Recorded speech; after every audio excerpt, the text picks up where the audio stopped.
भज मन गोविंदा गोविंदा गोपाला गोविंदा गोपाला गोविंद गोविंद गोपाल भज मन गोविंदा गोविंद गोविंद गोपाल भज मन गोविंदा गोविंदा गोपाला गोविंदा गोपाला गोविंद गोविंद गोपाल भज मन गोविंदा गोविंद गोविंद गोपाल भज मन गोविंदा गोविंदा गोपाला गोविंदा गोपाला। सभी पुण्य आत्मा बहुत एकाग्रता के साथ एक एक शब्द को हृदयंगम करें। एक बार मीना जी ने पूछा था कि गीता आप हमें सुनाते हो तो पहले आपको बहुत पढ़ना पड़ता होगा। मैंने कहा आपने बिल्कुल सत्य पहचाना, मैं खाली पढ़ता नहीं हूँ, अपनी बुद्धि को बार बार ठोकता हूँ, अपने माथे को ठोकता हूँ, अब प्रयत्न करता हूँ जिस समय मैं गीता पढ़ूँ मुझे किसी प्रकार का संसार का शरीर का ध्यान ना रहे, तभी मैं आपके सामने ये सेवक बन के आ पाता हूँ। पहले अपने आप को तपाने का प्रयत्न करता हूँ। भगवान की वाणी तो सदा से है, कोई आज थोड़ी प्रकट हुई है, लेकिन हम अपना कल्याण अभी भी शरीर का कल्याण करने में लगे हुए हैं। मरने वाले का कल्याण नहीं हो सकता, कल्याण आपका होना है, यानी मिले हुए परमात्मा से मिलना भारी हो रहा है। देखो कमाल की चीज, भगवान की पूजा तो प्रेम है। अब आप बताइए, आपका भगवान से संबंध है तो भगवान के लिए क्या छोड़ सकते हो? अपने आप एक प्रश्न अपने सामने ले आइए, आपको पता चल जाएगा। आप गुरु के लिए तो चलो समझ में आता है कुछ नहीं छोड़ सकते, भगवान के लिए क्या छोड़ सकते हो? अब हम हाँ वो ठीक है, हम छोड़ तो सब कुछ देंगे, लेकिन बस हमारे ये दो चार काम हो जाएं। मतलब कहीं ना कहीं वो छल कपट भगवान के सामने भी पेश करते रहते हैं।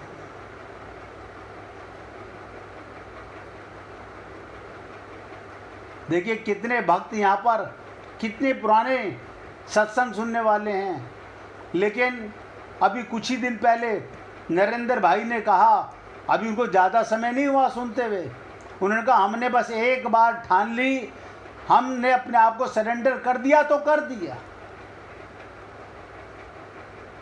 जीवन में बिना संकल्प किए कुछ नहीं होता, कल्प टालने से कुछ नहीं होता। और आप और हम लोग पता नहीं किस चक्कर में फंसे हुए हैं, पता नहीं कहाँ हमारी बुद्धि है, कहाँ हमारा दिमाग है, काहे के रिश्ते नाते हैं। आप सोच के देखो, अनंत जन्मों में जिन रिश्ते नातों में आज आप फंसे हुए हो, ये तो करोड़ों जन्मों से चले आ रहे हैं। हर बार नया पति, नई पत्नी, नए बच्चे, नए मकान, नई दुकान, नया व्यापार, नया संसार। इस जन्म का हमें सच्चा लगता है। और जब संत महात्मा कहते हैं झूठा है संसार, धोखा खाएगा, कर ले हरि से प्यार वरना पछताएगा, पछताएगा। अरे आज तक पछता ही तो रहे हैं, ये कभी मत सोचो इस शरीर में मैंने कितने पाप किए। मैं कह रहा हूँ हमने करोड़ों कल्पों से पाप ही पाप किए हैं। जब जागो तब सवेरा। हम ये सोचते नहीं अब हम अपने पुराने पापों को कैसे मिटाएं। इन्हें भगवान की वाणी पर विश्वास नहीं। भगवान गीता के 18वें अध्याय के 66वें श्लोक में कह रहे हैं, माम एकम शरणम ब्रज अहम त्वाम सर्व पापेभ्यो मोक्षयिष्यामि मा शुचे। शंका मत करो, शरण में आ जाओ, मैं तुम्हारे अनंत जन्मों की पाप फाइलें जला के राख कर दूंगा। लेकिन नहीं, वो तो ठीक है, अब हम पंडित जी से पूछेंगे, ज्योतिषी से पूछेंगे, हमने पाप कर लिया है उसे कैसे बदला जाए। यानी एक पाप जो कर चुके हैं अब तक अनंत जन्मों से, अब दूसरा पाप कर रहे हैं कि पंडितों से पूछ रहे हैं, इन ज्योतिषियों से, ठगों से पूछ रहे हैं। शरणागति की बात नहीं सोचते। ये भी छल कपटी कर रहे हैं भगवान के साथ। अब बहुत ध्यान से सुनना भाई। भोग बुद्धि, भोग बुद्धि यानी हमारी बुद्धि माइक बुद्धि है, भोग बुद्धि है। भोग बुद्धि से सांसारिक भोग भोगने वाला मनुष्य हिंसा रूप पाप से बच ही नहीं सकता। बताइए, बुद्धि हम शुद्ध करना नहीं चाहते, शरणागत करने से होगी वो हम करना नहीं चाहते। और ये भोग बुद्धि है। सांसारिक भोग भोगने वाला मनुष्य हिंसा रूपी पाप से बच नहीं सकता। वो अपनी ही हिंसा पतन करता है और दूसरों का भी करता है। जैसे कोई मनुष्य धन का संग्रह करके उसे भोगों को भोगता है तो उसे देखकर निर्धनों के हृदय में धन और भोग का अभाव विशेष दुख देता है। निर्धन सोचता है काश हम भी सेठ जी की तरह धनवान होते तो हम भी ये सुख सुविधा भोगते। ये उनकी हिंसा हुई। भोगों को भोगकर वो स्वयं अपनी ही हिंसा का पतन करता है, क्योंकि स्वयं परमात्मा का चेतन अंश होते हुए भी। नोट करो, ये सबके लिए बहुत इम्पोर्टेंट पॉइंट है।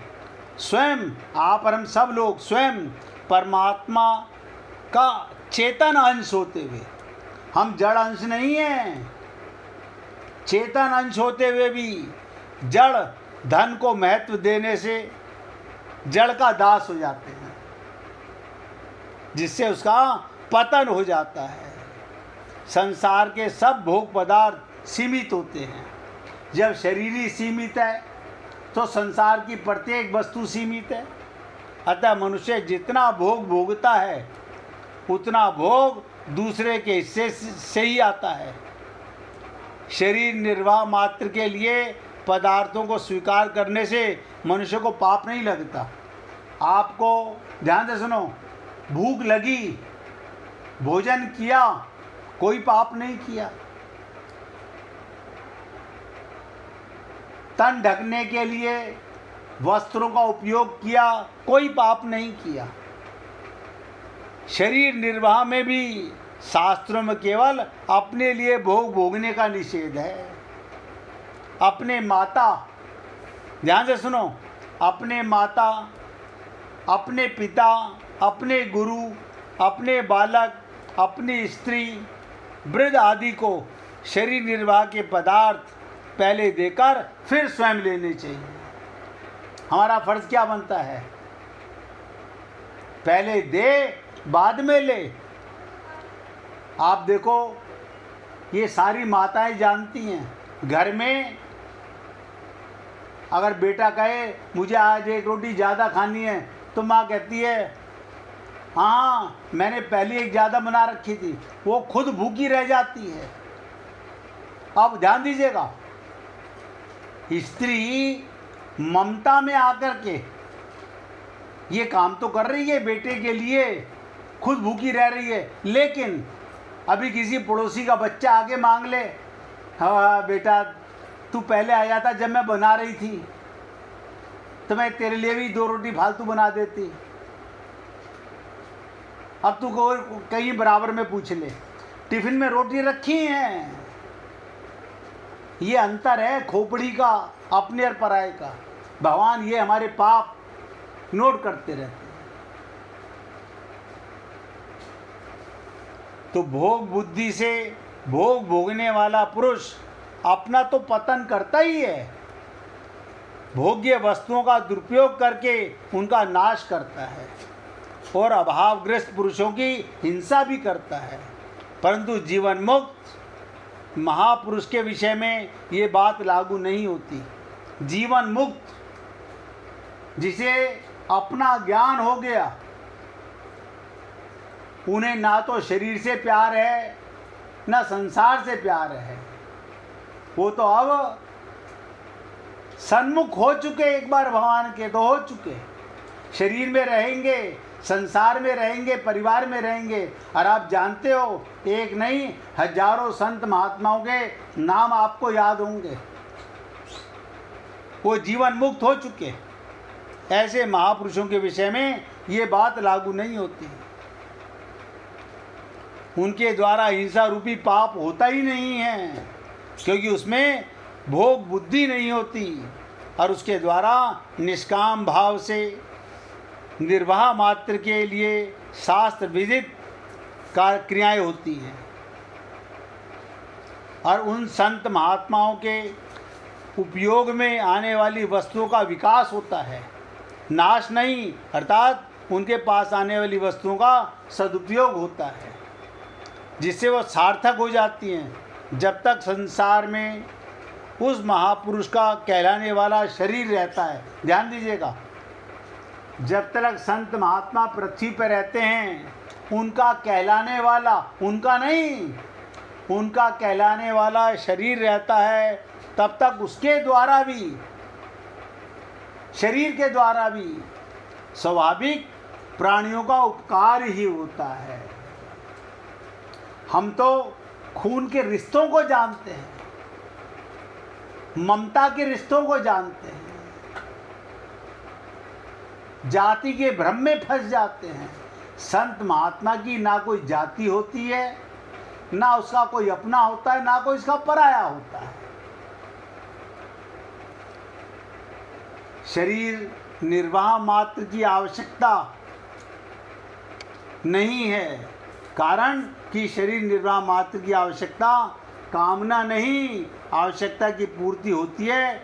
जैसे भूख लगी और भोजन करने से तृप्ति आ गई, परंतु कामना की वृद्धि होती है। हमारे अंदर भूख लग के भोजन की नहीं, कल क्या खाएंगे, परसों क्या खाएंगे, वो कामनाएं पहले जीवंत रहती हैं। यद्यपि वास्तव में सांसारिक पदार्थों की कामना का त्याग होने पर, ध्यान दीजिएगा, इनका त्याग होने पर सुख शांति का अनुभव हो जाएगा, अनुभव हो जाएगा। मनुष्य अज्ञानवश पदार्थों का सुख होना मान लेता है, यानी चेतन होते हुए जड़ पदार्थों का सुख मान लेता है। इस प्रकार मनुष्य ने पदार्थों की कामना को सुख का कारण मानकर उसे अपना मित्र और हितैषी मान लिया। हम माया के गुलाम हो गए। इस मान्यता के कारण कामना कभी मिटती ही नहीं। मरते दम तक भी मैंने देखा है लोगों को, ध्यान दीजिएगा,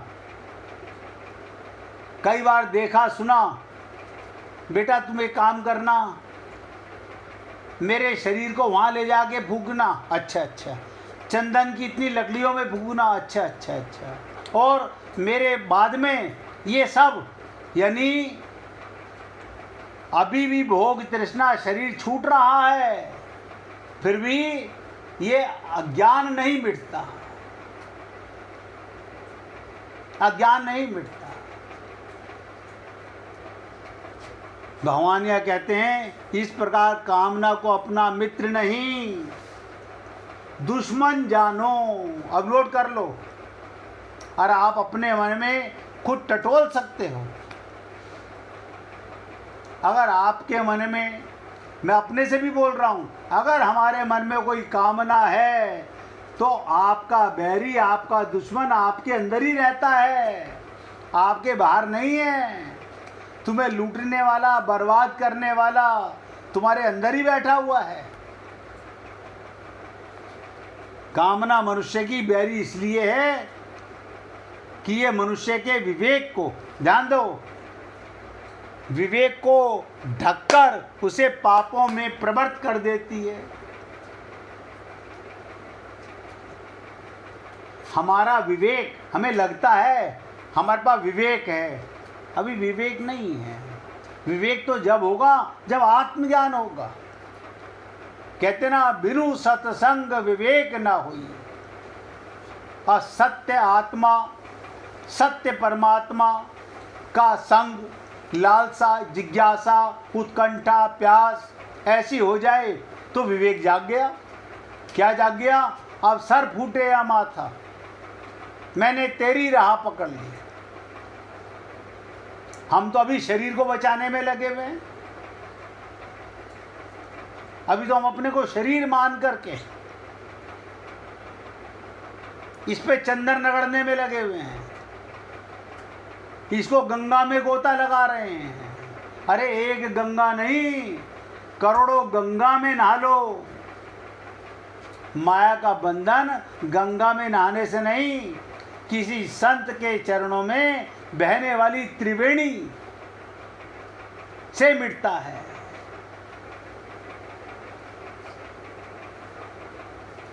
ये जरा सी बातें अगर आप हम लोग अपने जीवन में उतार लें तो भगवत प्राप्ति ना तो कभी कठिन थी, ना आज कठिन है, ना आगे कभी कठिन होगी।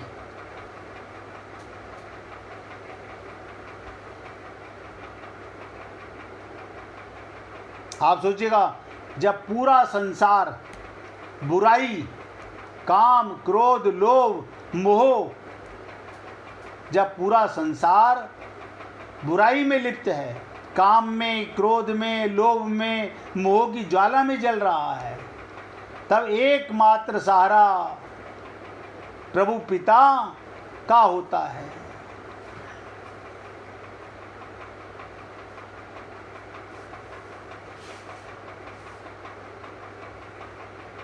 इसलिए ये निवेदन कर रहा हूँ, अगर भगवत प्राप्ति करना चाहते हो,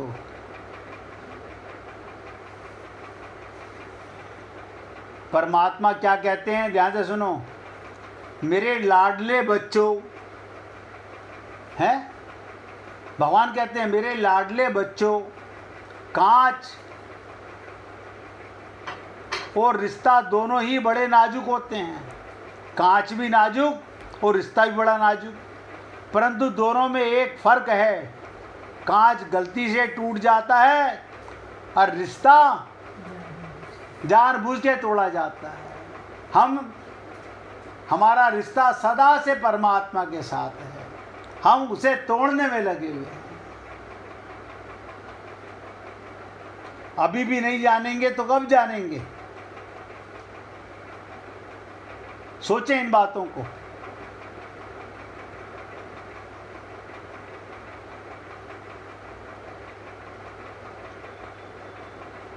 ये जीवन में आप हम लोगों को समझने का विषय है, जानने का विषय है। श्वास प्रवास में नाम जपो, इसी से मिलेगा। यानी सुमिरन कर ले मना, लेकिन कौन कर ले, कहाँ कर ले, किसका कर ले? अब ध्यान से सुनिएगा। आहार के समय सबके साथ गोसाई जी को परोसना जितना सुविधाजनक है, सबके साथ बैठकर गोसाई जी का भोजन करना भी उतना ही असुविधाजनक है। मुट्ठी भर अन्न ग्रहण करने में उनको बाधा घंटा लग जाता है। भोजन का कोर मुंह में लेते ही कभी वो ध्यानमग्न हो जाते हैं, मुख का अन्न मुख में रखा रह जाता है। समय समय पर कुछ कहते हैं पर समझ नहीं आता। आज भोजन करते समय सामने द्वार से उत्तर की ओर आकाश की तरफ गोसाई जी काफ़ी देर आप पलक देखते रहे।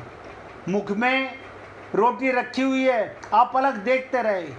फिर कहा, क्या सुंदर, क्या सुंदर कहकर आंखें पहुंचकर धीरे धीरे फिर भोजन करने लगे। उनसे पूछा शिष्यों ने कि गुरुजी क्या बात? बोले, ये जो सब आए थे ना, ब्रह्मा विष्णु शिव, काली दुर्गा लक्ष्मी सरस्वती और कितने ही देवी देवता ऋषि मुनि आए थे, देखकर वो बड़े आनंदित हुए। तो किसने पूछा, क्या देखकर आनंदित हुए? तो गोसाई जी बोले, तुम लोगों का आहार देखकर आनंदित हुए। मैंने पूछा, हम लोगों का आहार देखकर ब्रह्मा विष्णु शिव खुश हुए? तो गोसाई जी कहने लगे, तुम लोग क्या साधारण हो? तुम्हारे जो लक्ष्य हैं उनके चारों ओर कितने योगी, कितने ऋषि, कितने देवी देवता, कितने ब्रह्मा विष्णु शंकर इस उन्नति के पथ पर कोटि ब्रह्मांड वैकुंठ लोक बिंदु के समान है। आप सोच के देखो, जब आप हम लोग सत्संग में आते हैं ना, आपको पता नहीं चलता। आपके हृदय कमल में अगर लौ लग जाए और जागृति का अनुभव हो जाए, तो जैसे, ध्यान से सुनिएगा मेरी बात को, घर में कोई बालक पैदा होता है तो घर में खूब उत्साह मनाया जाता है। ऐसे ही ऋषि मुनि संत महात्मा जो भगवत प्राप्ति कर चुके हैं, जब भी किसी आत्मा को भगवान के सन्मुख जाता हुआ देखते हैं तो वो दावत करते हैं कि एक और हमारे अंदर सम्मिलित हो गया, हमारा साथी बन गया, संसार से विमुख हो गया, ये भी आज माला माल हो गया। हमसे हजारों साल पहले, लाखों साल पहले, करोड़ों साल पहले, ध्यान से सुनो, जहाँ भक्त प्रहलाद बैठा हुआ है भगवान की गोदी में, वहीं आप जाके बैठोगे। भगवान की गोदी हजार नहीं है, वो सबको आत्मसात कर सकते हैं।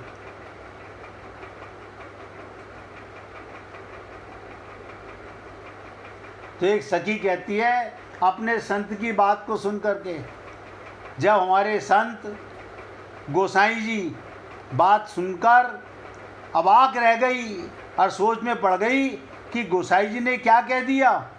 उनके कहने से लगता है सारी लीला विभूति के प्रकाश, अंतर ध्यान के अतीत, नाम के प्रतिपाद्य परमात्मा, आप तो मुख से एक बार नाम लेते हो, आपको नहीं पता चलता। जैसे ही आपके हृदय से नाम निकलता है, भगवान वैकुंठ लोक छोड़ के भागने को तैयार हो जाते हैं। लेकिन हम उसी पल फिर ममता मोह आसक्ति में गिर जाते हैं। हर बार ऐसा ही हुआ है, अनंत जन्मों से ऐसा हुआ। मैं ऐसा नहीं कह रहा हूं कि आपने कभी सच्चा नाम नहीं लिया होगा, लेकिन भगवान दौड़ते हैं, हम उसी समय अपना पत्थर, अपनी बुद्धि, अपना मन आगे ले आते हैं। 1 मिनट भगवान का कीर्तन करो, उसके बाद अब आपके साथ विशेष चर्चा करेंगे इसी श्लोक की। श्रीमन्नारायण नारायण नारायण, श्रीमन्नारायण नारायण